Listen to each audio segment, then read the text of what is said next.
It's a brand new day, a voice rising up, showing me the way. Deep in my spirit, a fire begins. This is the moment where the thriving starts within. Welcome to Thrive Within. This is the podcast where faith meets personal transformation. I'm your host, Agatha, and I'm the Associate Pastor at the Rest Place Ministries in Peterborough, Ontario. I believe real growth begins in places no one else sees: your heart, your mind, and your spirit. If you're ready to heal deep, think clearly, and live free in your God-given identity, you are in the right place. Each week, we'll explore biblical truths, mindset renewal, and grace-based habits that will help you grow from inside out. So, I invite you to take a deep breath, settle your soul, and let's dive in. The Thrive Within podcast, a place for hearts to grow, for every dream that's hidden. It's time to let it show. Oh, rise up in His promise, awake to who you are. Greatness is your portion. He's never been so far. Hello, Divas. Welcome again to the Thrive Within podcast. This is the podcast for high performers who are hungry for more than just success. So if you're driven, if you're gifted, if you're goal-oriented, yet longing for a deeper meaning, spiritual clarity, and soul-level transformation, the Thrive Within podcast is a faith-based personal transformation space where high performers like you and I are guided into a journey of inner healing, biblical truths, and kingdom purpose. Here, we dig deep into what it means to live with purpose, with peace, and kingdom influence. Each episode is a deep dive into God's heart for your growth and not just your goals. We explore intersections of scriptures and self-awareness, of calling and character, and we go from mindset renewal to emotional transformation and restoration, from identity to intimacy with God. This episode would equip you to thrive from inside out. Now, whether you're a leader, an entrepreneur, a creative, or a visionary, this is your space to pause, to reflect, and to realign with heaven's blueprints for your life. Again, I'm your host, Agatha, and here I'm inspiring you to pursue wholeness and not just success, because when your soul thrives, everything else follows. Today, I have the pleasure of hosting Dr. Danny Brassell. Danny is a highly sought-after speaker. He's a trainer and a coach known as Jim Carrey with a PhD.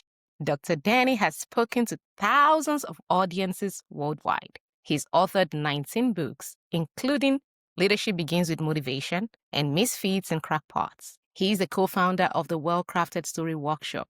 Dr. Danny empowers entrepreneurs, individuals, organizations, and leaders by transforming their personal experiences into powerful stories that inspire action, that drive growth, and create lasting impact. He's got a big vision, and his vision is to revolutionize business communication by making authentic storytelling the cornerstone of impactful leadership. So welcome, Dr. Danny. We're so glad to have you. Thank you so much, Agatha. I could listen to you all day. You have the most soothing voice. Thanks for spreading some joy around the world. I appreciate you, my Thank friend. you so much. Thank you. So before we continue, I want to invite Danny to just lead us in an opening prayer. Yeah, so dear Lord, thank you so much for bringing us here today. Thank you for the listeners. Thank you for Agatha. Please help me use this platform to inspire people to see things in themselves that they might not see right now. God, everything is for your glory. We appreciate the world that you've created for us, and lift up those that are feeling down and help them see themselves as children of God. We ask this in your name. Amen. Amen. That was powerful. Thank you. Thank you. You're going to give me a big head, Agatha. That was really good. Thank you so much. So today's episode is one that every entrepreneur or every leader needs to hear.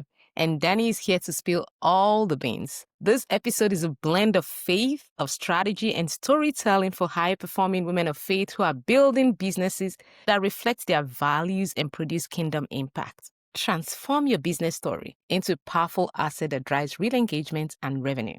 The truth is, we all have a story, but not everyone knows how to use it. Most women focus on perfecting their brands or products, but we overlook the one thing that builds real trust: authenticity through storytelling. When you learn to tell your story the right way, with clarity, with courage and connection, you turn it into an asset that not only engages your audience, but opens doors for impact and revenue. So today, Danny is going to help us unpack how to transform our stories from something personal into something powerful, one that is ready to move hearts, build loyalty, and grow our businesses with purpose. So I do have some questions for you. Great. I hope you're ready for me.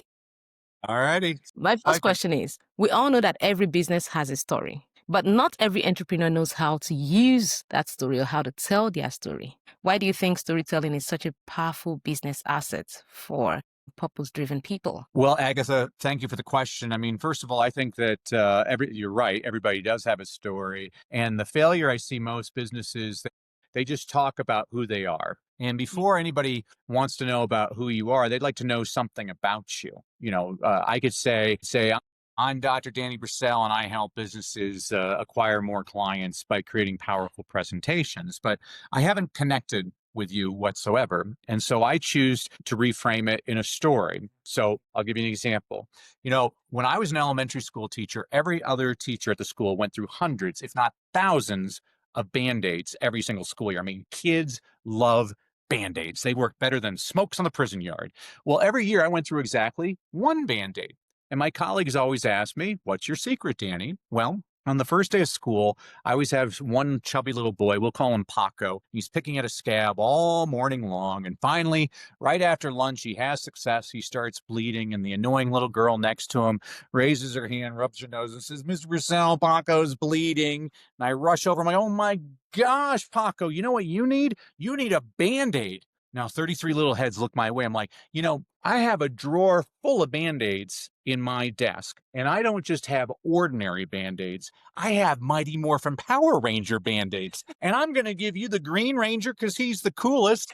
Now, Paco's smiling. All my little ones are excited as I take Paco to my desk.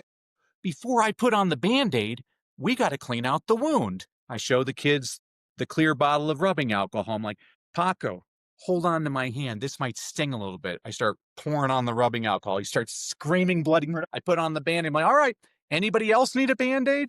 My students, Agatha, can have a brain or a skull fracture, and they will never ask me for a Band-Aid. Ladies and gentlemen, today I'm not going to give you Band-Aids. I'm going to give you actual practical strategies you can use to turn your presentations into more powerful ways of converting audiences into clients. And so what I just did there is I told a silly little anecdote, but what you were doing, you're leaning in, you're nodding, you're smiling, because I like to use humor. I think humor is very powerful in presentations, and that's the power of the story. Most people, they don't care about what you do until they're connected with you. And so when I'm working with clients on a process that my business partners and I take our clients through, we show you where to put stories and why you're putting them there and how you're going to convert higher. And that's the only way I evaluate a good presentation. If you come up to me and say, hey, Danny, I got a standing ovation, I'm like, that's wonderful.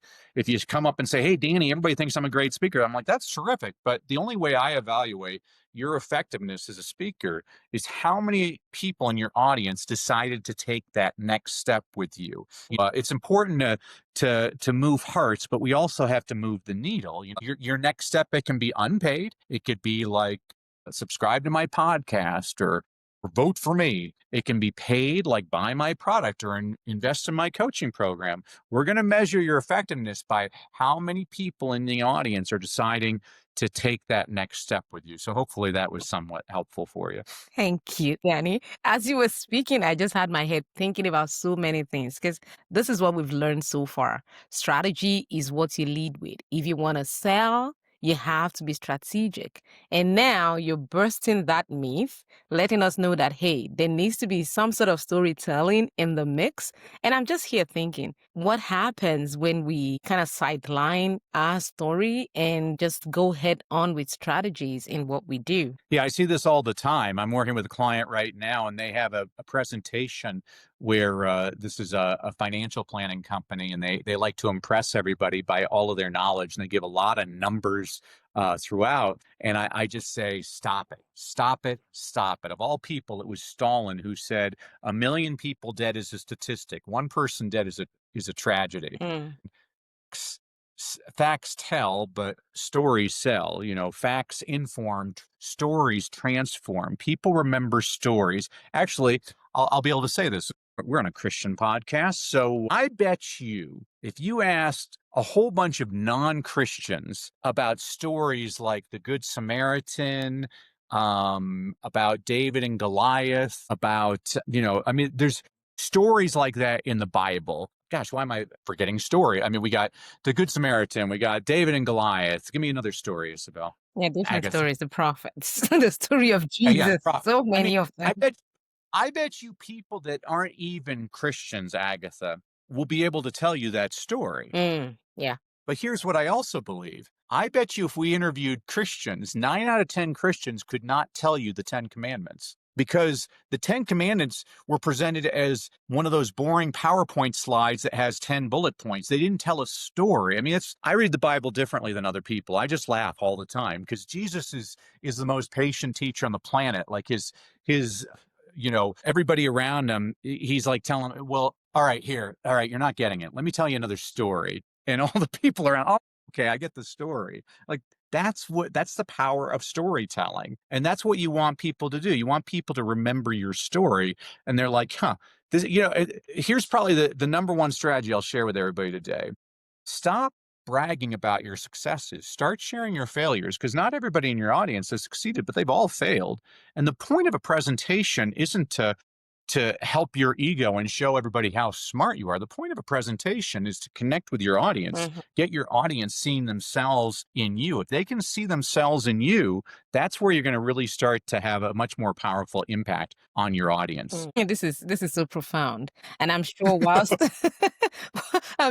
telling our stories, you would want to hammer on being authentic. I just wanted to ask, and this might be something personal or for someone you've worked with, can you really share about, when being open about your story really attracted the right people, and being authentic as well builds more engagement than projecting that perfect side of us? I mean, you kind of like talked about sharing your failures because people tend to connect with that because a lot of people are failing. So can you just paint a little picture for us to see how it all, wraps up? Yeah, thank you. Thank you for that, Agatha. So I have a company called Well Crafted Story. I have two co-founders, Coach Jimmy Hayes Nelson and Dave Ward. I call us the professor, the performer, and the producer because my background is in academia. Coach Jimmy was a Broadway actor, and Dave is an attorney. And so we all bring different eyes to presentations. And so you have to bear with me. I used to be a teacher, so everything I do either rhymes or it's alliterative. And so we take our clients through what we call the 5 C's process. The 5 C's are clarity, connection, content, call to action, close. So let's take them one at a time. There are 2 questions before you put together any kind of presentation. You have to be able to succinctly answer these questions. And you'd be amazed, 95% of the people we work with cannot answer one or both of these questions in a very succinct manner. Those questions are, and these are what we call the clarity questions. The 2 questions are, who is your audience and what is the problem that you solve? You have to be very clear on who your audience is. When people say, my audience is everybody, I'm like, well, if your audience is everybody, your audience is nobody. That's You need to get very clear on who specifically do I want to work with or impact. And then you have to understand what is it I do that solves other people's problems? Be very clear on that. Once you understand, and this can be used, this doesn't have to be used on a stage in front of people. I use the same process when I'm working with my own children. I'm like, okay, my child wants to go out late on Friday night. Okay, so I know my audience is this child, and the problem I'm trying to solve is how do I get them to be responsible enough to come back home at this certain amount at this time of the day.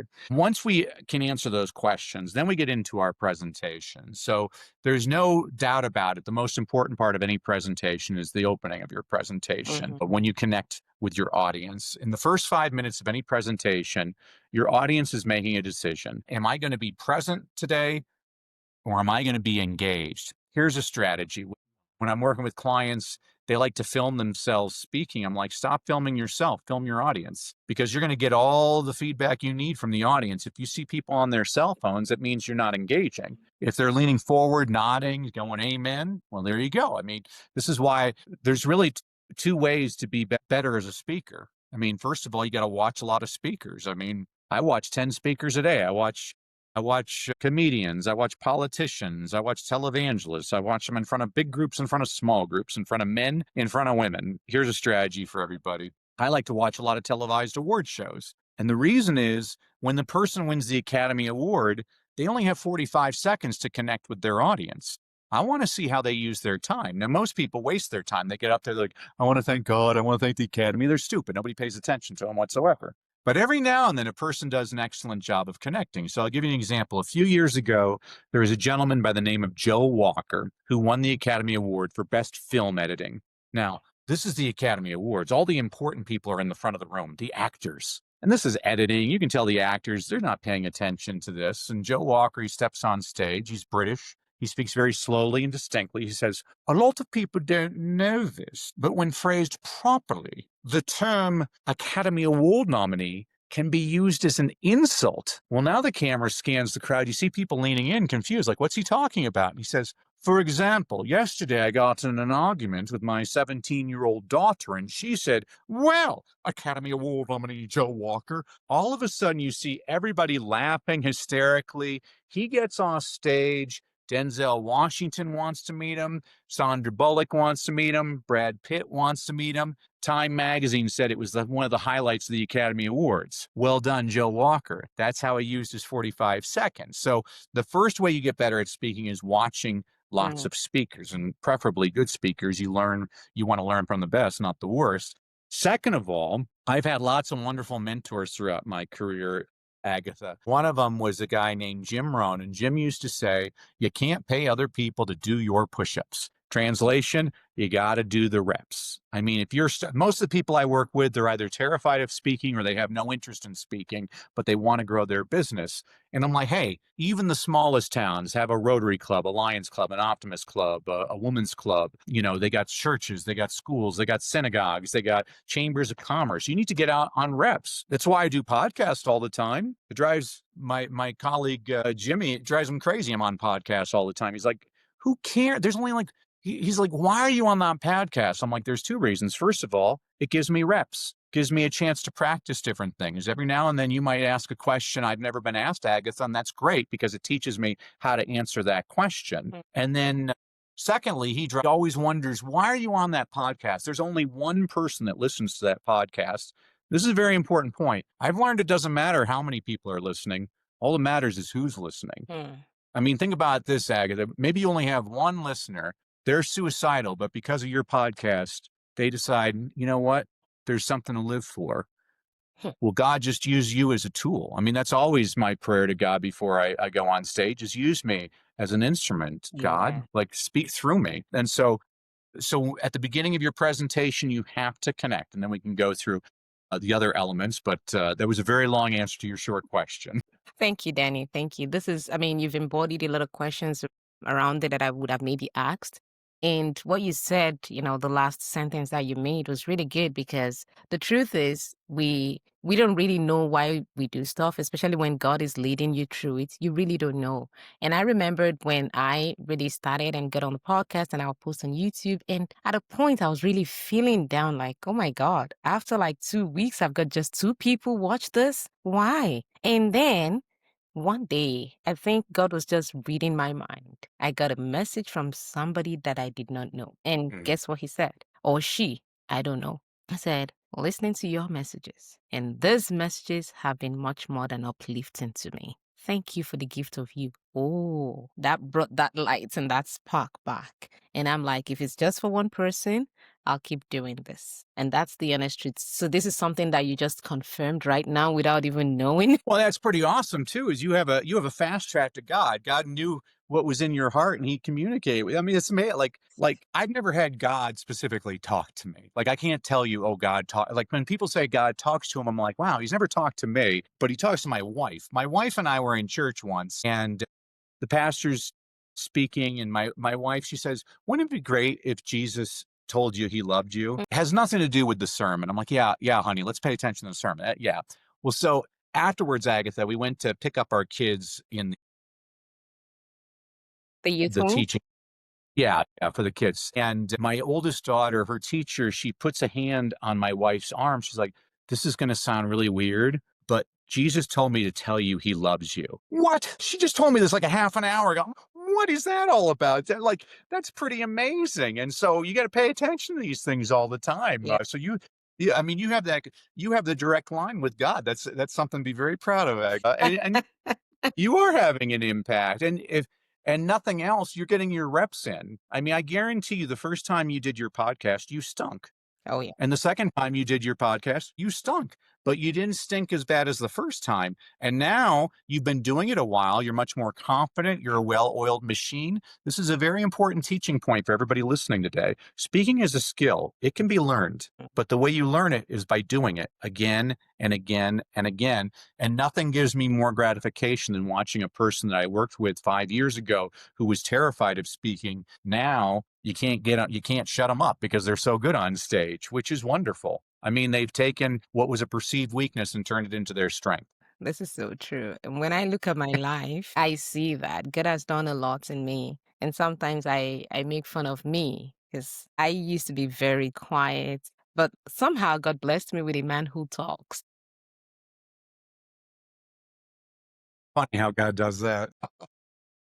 I'm the one that, would have an argument and I just feel like, you know what? Nothing happened. I'm going to bed. Well, that's not him. You're going to wake up at 3 a.m. and sort this out before morning. So I'm like, can you let me be? So bit by bit. And then when he talks, I felt he would say everything on his mind and I wouldn't have the courage to speak. But I'll sit down there and just cry. Mm. And one day, I summoned courage and asked my sister, who had been married like a couple of years before me, like, how do you deal with this marriage thing? Because I think I am not getting it. And my sister asked me a couple of questions and I talked to her. She said, oh, you have to learn to speak. That was liberating. And I think the very first time my husband and I had an argument after that conversation, and I said, you know what? I just like to talk to you. And I started talking. He looked at me, said, you? What happened? So, well, He's created a monster.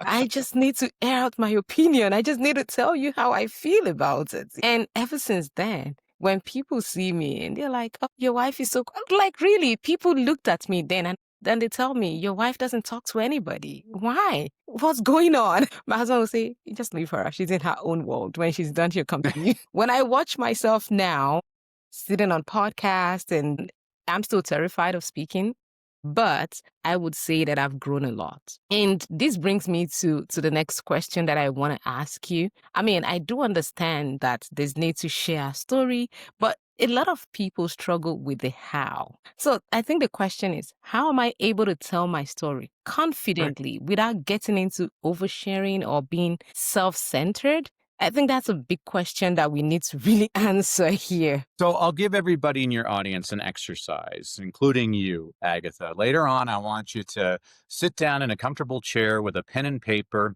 a libation of choice. And for an hour, I want you to write down every story that's ever happened in your life. And I don't mean the entire story. I just mean triggers, like the time I locked myself out of the car in front of the grocery store, the time Dad spilt mustard on his tie when we went to that fancy restaurant. You'll find in an hour, you can come up with hundreds of stories just like that. So that's the first part of the exercise. The second part of the exercise is then I want you to look through each of those stories and figure out, what's that story really about? Well, that's a story about never giving up. Well, that's a story about love. Well, that's a story about patience. And so on my computer, I have hundreds of files with literally tens of thousands of stories. So when I'm putting together a presentation and I want my audience to feel a certain emotion, I know exactly which type of story that I'm going to share. So I'll give you an example. I'm working with a woman, just so you know, whenever I talk about my clients, I never give their real names. All you have to do is ask my partner, Jimmy. He loves to brag about everybody we work with. I believe in discretion. And so I'm working with a woman, we'll call her Kathy. And Kathy is a nutrition expert. Kathy grew up with the digestive issue. She has a very specific digestive issue. And now she works with women who have that same digestive issue, and she has a 90-day program on how to solve this issue. It's a fantastic presentation, but the problem was at the end of the presentation, she stopped with her call to action. She said, "Oh, I want you to buy my 90-day program for $19.97." And I said, "Well, goodness, leaving half of your audience hanging there, because you have to understand this, Agatha. There's two types of people in every audience. I'm going to be very stereotypical. I'm going to say it's the husband and the wife. The husband is like Joe Friday. I call him Joe Friday because he sits there and he wants just the facts. How much is this going to cost? How long is it going to take? What do I got to do? And a good, well-crafted presentation addresses all of those concerns so he knows the answers to those questions. The problem a lot of presentations make is they end with that. If you end with that, you're ignoring potentially half of your audience, which is the woman, the wife. I'm going to call her Julia Roberts. Julia Roberts, she doesn't care how much it costs or how long it takes. She just wants it to make her feel good. I listen to Agatha because Agatha always makes me feel good. She's like my long lost sister. And so Kathy, this was the problem with her presentation, was she wasn't fulfilling that need of Julia Roberts. And so I said, well, you have a clear call to action. What do you ultimately want your audience to do? And she's like, I want them to buy my program. I'm like, well, yeah, I know you want them to buy your program, but think about it. Why aren't they buying the program? She's like, well, I want them to understand they can't do this on their own. I'm like, you need to hire an expert story. And she's like, what's that? And I'm like, let me give you an example. I'll leave you with this. Many years ago, my wife and I had theater tickets. We were dressed to the nines, driving to the theater when we got a flat tire. My wife said, well, I'll call AAA, the tow truck, to fix the tire. I'm like, you don't have to call AAA. I'm a man. I can fix a flat tire. So I got out of the car. I opened up the trunk. I got the spare tire. I got the pumper thing. And then I got the big like X jack thing. And I started trying to undo the nuts off of the tire. Long story short, 27 minutes later, I have grease all over me. I have not fixed the flat tire. My wife is standing beside the car, shaking her head like I could have done so much better than this guy. Well, unbeknownst to me, she had called AAA. This tow truck shows up, and this 17-year-old punk hops out of the tow truck, and he fixes my flat tire in 3 minutes. I think there's times in life when all of us think we can do it on our own, but if you want to save time, you want to save money, and you want to save a whole lot of headache and embarrassment, hire an expert. And so what I've taught Kathy to do there, Agatha, is I'm showing her how to use a story to demonstrate the concept, because humans think in metaphors all the time. Like, I mean, again, you go back to the Bible is filled with metaphors. Like, here's the story of the prodigal son. Who am I talking to on this story? Figure out the point of the story. So when you can do that, that's when you become a much more powerful presenter. I see lots of people that tell great stories, but there's no point to their story.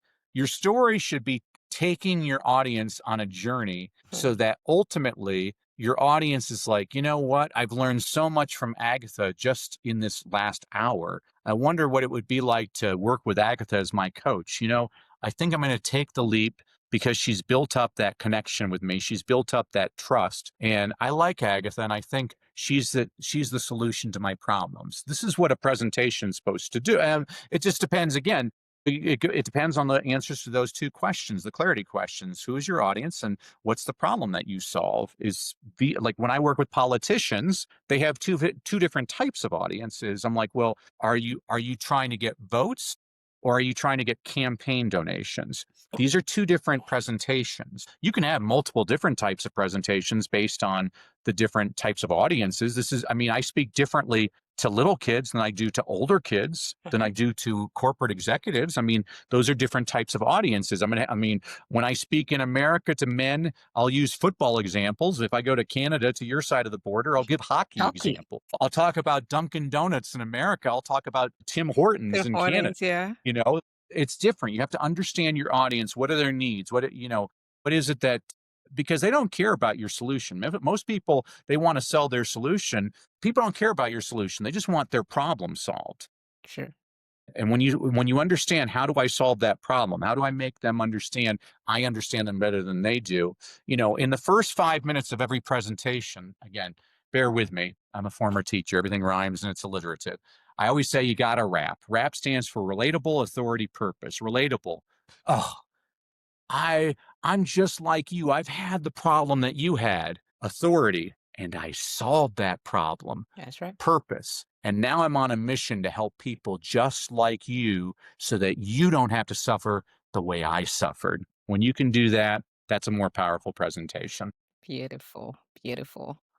As a follow-up question, is there some sort of a framework other than the rap to come up with a story like this with some of the stories that you share? Do you have like a framework, that makes the Yeah, I story? mean, again, the framework is just writing down all those stories. I mean, most of the clients I work with, they have no idea which story is the right one. And I'm like, well, tell me a couple of stories. And I can, and Jimmy and I are both really good at this. Like, that's the story you're going to use. That's the story. We know that's, and I think what separates us from a lot of people, Agatha, is a lot of these so-called speaking coaches that they'll teach you to talk about the most traumatic event in your life. And there's three reasons why I don't do that. First of all, the world just survived a global pandemic. Right. Everybody's had a lot of bad stuff happen to them. I don't think we need another sad story. I think we need more stories of hope. Second of all, we're teaching you to create what we call a well-crafted story. Politicians would call this a stump speech. In superhero movies, they call it the origin story. You can call it peanut butter and jelly. It doesn't matter what you call it. This is a story that you're going to tell again and again to different audiences. Well, do you really want to talk about the worst moment of your life again and again? I mean, I have a friend, his daughter was killed in a school shooting. He's delivered that presentation to over 1,000 audiences. You got to be a lot stronger than me to talk about the worst day of your life again and again. I have no idea how he does that. And third, this is where people get angry with me. I have one objective when I'm on stage. I want you to leave feeling better than when you came in. I want you smiling. I want you laughing. I want you happy. I think there's something admirable about that as an objective. I believe the people that tell the same sad story again and again, by the 20th time they're telling it, now those are crocodile tears, and now they're trying to be manipulative. And I'm not saying it's not an effective sales strategy. It's actually a very effective sales strategy. But I personally don't want to have to take a shower after I get off stage because I just manipulated my audience. There are actual ethical ways to get people to want to do business with you. And it's like if you're in church, there's the preacher that wants to guilt you into giving a tithe. Yeah. And then there's the preacher that says, oh, it's your blessing to give a tithe. Well, those are two different types of messages. Let's be part of the hope and the light. Let's get away from the negativity and the darkness. Thank you, Danny. So, let's talk about transformation. Let's go to the how. So, how can storytelling really evolve from being a testimony to becoming a strategy that actually drives, revenue and engagement? Yeah, so you have to be very strategic about it. So we talked about clarity, we talked about connecting. Let's go into the content portion of the presentation. Right. The content portion of any presentation is usually the longest part of the presentation. And interestingly enough, it's actually the least important. There's lots of research that says people remember the beginning of your presentation and the end. They don't remember anything in between. Oh my gosh, that means the bun's more important than the burger. A well-crafted presentation, what you're going to do is seed. You're a farmer. You're planting seeds during the content of your presentation. So let's say this is why you have to be very clear on what your objective is. Let's say that you're trying to, let's use Kathy again as an example. You're trying to sell your 90-day nutritional program. What you don't understand is your audience, they lots of things going through their mind all the time. They're thinking, well, I'm really enjoying Agatha's podcast right now. I don't know why you chose to wear that shirt. I'm kind of hungry.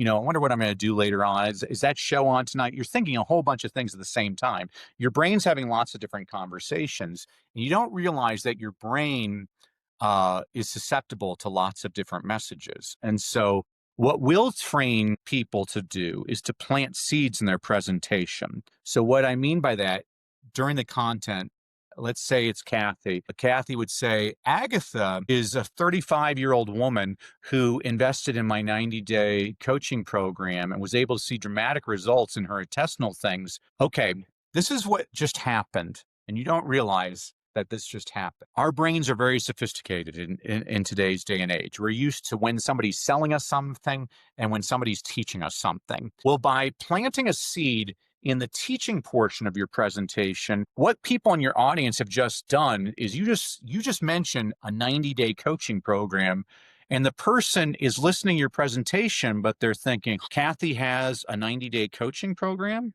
I wonder how much that coaching program costs. I wonder how many people she enrolls in that coaching program. I wonder if I could do that coaching program. And so what you're doing, this is very different. So by the time you actually present your actual call to action, instead of your audience being like, this is the time where she sells me, your audience is leaning forward like, thank goodness. I was hoping Kathy was going to offer the coaching program because I knew all about it. I didn't know I knew. You've planted seeds. You're very strategic in your presentation. So we show clients how to be very strategic. And again, don't mistake me on this. Whether your audience decides to do business with you or not, I believe you have a responsibility to help your audience. I mean, they've given you their most precious asset, their time. And so this is also interesting. Again, I'm an academic, so everything has to be research-based. There's lots of research that shows that your audience your audience pretty much forgets everything you taught them within a day. But what they don't forget is if you were helpful. So one of my mentors was a guy named Jim Trelease.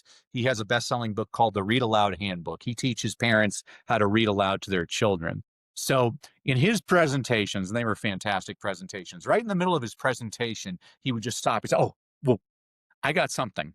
This is going to save your life someday. If you ever lock yourself out of your car and you don't have your keys, as long as you have your cell phone, call your spouse and have your spouse put the keys next to your cell phone, and you put your cell phone next to the lock on your car door, it'll unlock the car door. Agatha, I've tried this from 3,000 miles away. It works. It might not work on newer cars like Teslas, but it worked on my old Toyota Corolla. What? This has nothing to do with his presentation whatsoever, but Jim had people come up to him all the time. Oh my God, you're the best presenter. You're so helpful. I locked myself out of the car once and I remembered that. Gosh, thank you. I'm telling everybody to watch you as a speaker. This has nothing to do with his presentation whatsoever, but what he proved is I'm a person that likes to solve problems for you. I help you.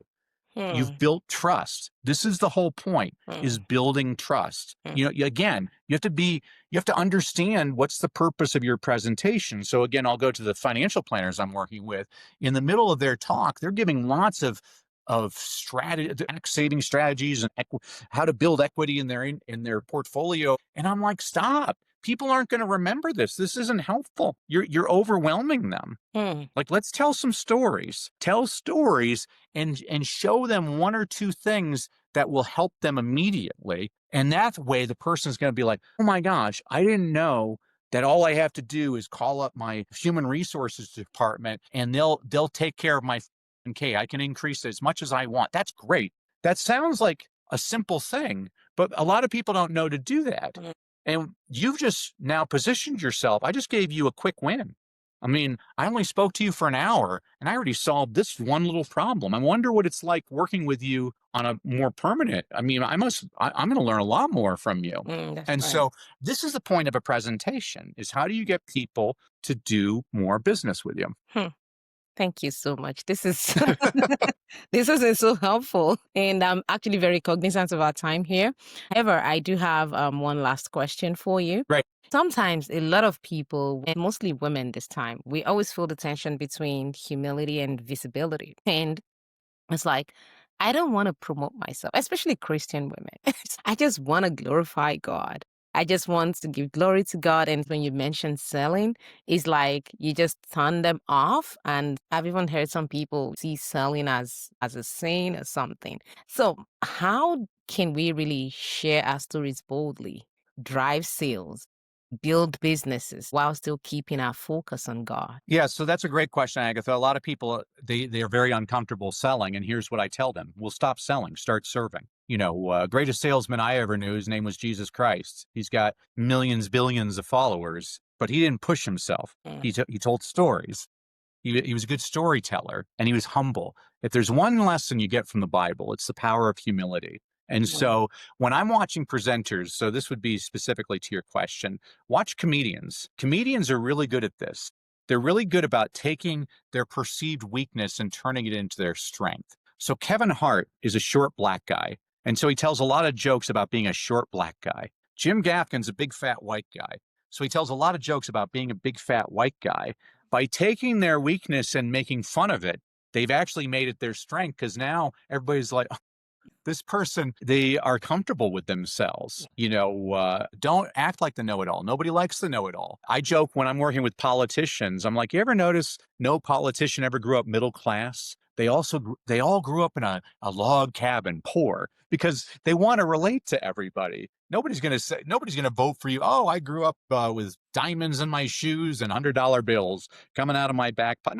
Nobody relates to that person. It's the same thing. When I watch the Olympics, it drives my wife crazy. I usually root against America. She's like, "Why are you rooting against America?" I'm like, "Who am I going to root for, honey? The American with the microchip in his brand new Nike shoes, or the barefoot Sudanese refugee who just survived a civil war?" And they just told his story. He's like, "I learned how to run by running away from the bullets in my village." I'm like, "Of course I'm rooting for that guy. That's an incredible story. That's That's the right. person I'm behind." So, especially like Christian women, I thought your story, that was such an empowering story, just about how you found your voice. Your husband was always this, but you were able to find that. You don't even see the power in that story. That's sending a message to a lot of women out there, is your voice matters as well. And so this is the power of storytelling. And again, most of the people, they're either terrified of speaking or they have no interest in speaking. So the way I like to attack that again is by using humor. So for example, I'm working with an engineer right now. And let's just say engineers are pretty introverted. They're not very comfortable speaking in front of groups of people. And this is an Indian gentleman. I'm not going to give you his real name, but it's a very difficult name to pronounce. And he came up to me. He's like, "Danny, please, I have a presentation to make. You need to make me interesting so people will pay attention." And so now he starts off his presentation. He says, "Hello, my name is Shabunakar Majahardin. Gee, I sure hope I'm pronouncing that correctly." And what it does is it gets people, they smile, they start nodding. Oh, this guy, he's pretty humble. That's what you're trying to do. You always want to connect that way. You don't have to be a stand-up comedian. I'm just figuring out. And then let's say you want to brag here. I'll give your audience a little ninja strategy right now. Is I write the introduction that somebody says, so like you gave me a fantastic introduction, Agatha. I didn't write that one, but I would have. It was a beautiful introduction, And so what you do is you write an introduction. So somebody else introduces you and they make you sound like Jesus Christ. And then you get on stage. You're like, "Yeah, Jesus Christ forgot to wear his dress socks today." Now everybody's so you just showed everybody you're special. But now you also showed everybody, hey, I'm he's human. just like me. That's power. That's power. That's what you want to do. People get angry with me when I use political examples. This has nothing to do with politics. It has to do with just the communication strategy. President Reagan was a millionaire who lived in Bel Air, California. But he made presentations that made auto workers in Detroit, Michigan feel like they could have a beer with him. That's power. He was able to connect. How do you connect to your audiences? And so that's what I give you a long answer to a very short question. Thank you. Thanks for your patience. Oh my goodness, this has been so beautiful, Danny. I enjoy. Like, I'm having you back for sure. Great. I'm gonna just think of some very good time to bring you on. I do have one last question. I know I said the last one was the last, but there's one more. Do you think there is a mindset shift that can help people become comfortable and begin to own their stories confidently and biblically, if possible? This is a story I'll share with your audience just to inspire them. So in 2018, I was speaking to students in India, and I was at one school, and I got all the kids pumped up. And at the end of the presentation, kids are coming up to me like, "Oh, you inspired me. You're such a good speaker." All of a sudden, I see a little boy. He's about 6 years old, and he has tears in his eyes. And I notice he's missing his left arm. And he looks up at me. He's like, "How can I succeed?" And so I crouch down. I get to his eye level. I'm like, when I was your age, I went to 18 different schools before I was 12 years old. Everybody called me stupid because I stuttered. And eventually I went to a school, and a teacher, she worked with me one-on-one, and she would sing things to me. And I found I could sing them back without my stutter. And I eventually lost my stutter, and I became a swan, kind of like the movie The King's Speech. I looked at that boy in the eyes. I'm like, isn't it interesting that the little boy that people used to make fun of and call him stupid because he couldn't speak right now gets paid ridiculous sums of money to travel the earth to do what? And the boy gets a big smile on his face. He's like, "Speak." I'm like, "Don't let anybody ever tell you what you cannot do. Everything is possible." And that's what I want your audience to understand. You're a perfect example of this concept, Agatha. Again, you've gotten comfortable with being uncomfortable. This podcast was probably one of the most terrifying experiences of your life when you started it. And now it's becoming one of the most rewarding parts of your life. And that's what a well-crafted story can do for you. This is so beautiful. Thank you so much, Danny, for your time. I do appreciate this. And I'm just going to share a couple of takeaways that I've gotten from this conversation. It's simple. Your story is your strategy. People don't connect with logos or words.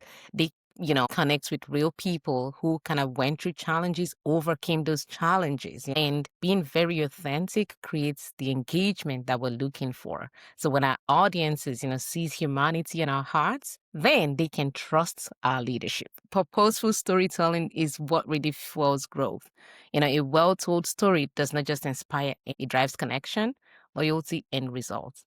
I'm so thankful for you joining us today, Danny. We're so grateful. Well, and as a thank you to you and your audience for having to listen to me, I wanted to give you all a freebie. So if you go to freestoryguide.com, guide like a tour guide, freestoryguide.com, I'm going to give everybody their own well-crafted story blueprint. What this is the actual process that Coach Jimmy and I take our clients through so that you can create your well-crafted story. What this does for you is it takes the guesswork out of what story works and where do I put it. And what this means for you is a peace of mind that you have a system to convert your audiences into clients again and again. You can get that at freestoryguide.com. And Agatha, I just want to thank you for all you do. I'm so grateful that you're in the world. You keep on doing exactly what you're doing, my friend. Thank you so much, Danny. So to our listeners, here's what we want you to remember. Your business is not just anyhow story. It's not where you've been. Thank you, Danny, for giving us that free guide. And through this, I'm so confident that God is about to put us in that place that we need to be. So every chapter, every failure, every win, all points us to purpose. So when you turn your story into a strategy, you stop chasing clients and start attracting the right ones. And you stop performing and you start connecting. So this week, I know Danny has given us that assignment. Sit down on your comfy chair for 1 hour and write down every single story that pops into your head. God has shaped us for a mission. So we need to ask ourselves, how are we going to begin to share this to be able to serve other people? So thank you so much for joining Danny and I today on the Thrive Within podcast. If this episode spoke to your heart, share it with another woman of faith who is trying to build her business God's way. Until next time, keep thriving from inside out. But before we go, let's bow our heads and just thank God for this word that we've received. Dear Father, we thank you. Thank you, Holy Spirit, for pouring out yourself through Danny today. Thank you for speaking through him and busting all the myths that we've carried all along and just opening us up to the different dimensions of what you want us to see and hear. Thank you, oh God, for the next step and the next phase of our lives and how you've written every unique story in the hearts and lives of people. Jesus, we're thankful. I pray for that woman who is going to listen to this podcast and say, yes, that's that light bulb moment that I've been waiting for. I ask that this episode will be a transformative one in the lives of your people and especially her. Thank you, Jesus. I pray that you bless Danny even as he continues in his work that you've given to him, and also bless this podcast that at the end of it all, we'll do it all giving glory and praise to your name. In Jesus' most precious name we pray. Amen and amen. If this episode blessed you, please take 10 seconds to subscribe, rate, and leave a review. It helps others find this message too. I'll see you next week for another deep, faith-filled episode. Until then, keep growing from inside out.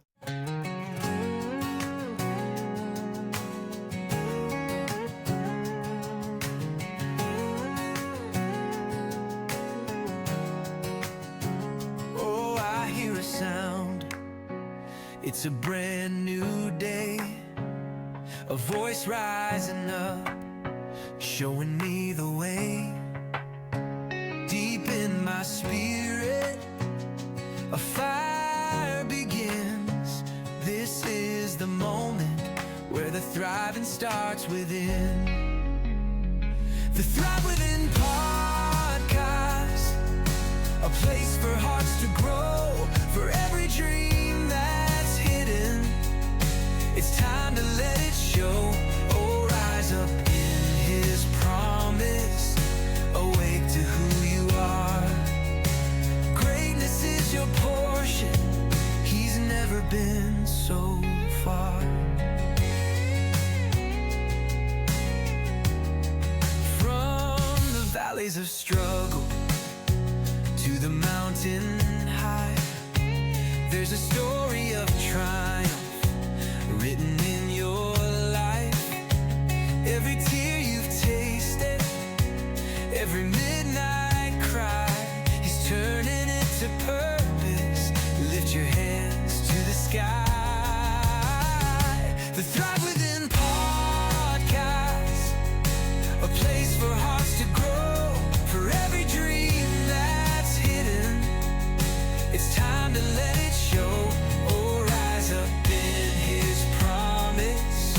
Awake to who you are. Greatness is your portion. He's never been so far.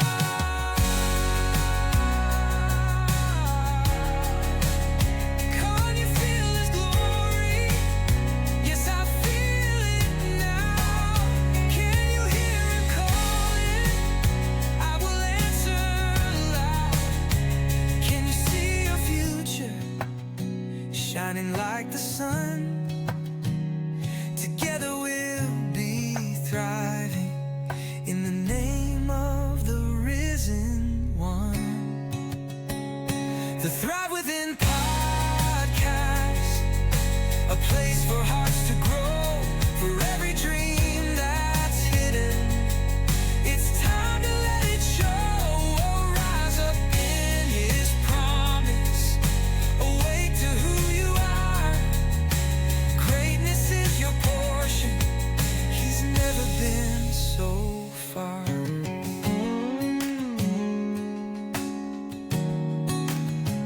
This is your season. Your story begins. Tune your heart to the thrive within. From glory to glory, His love never ends. It's your time.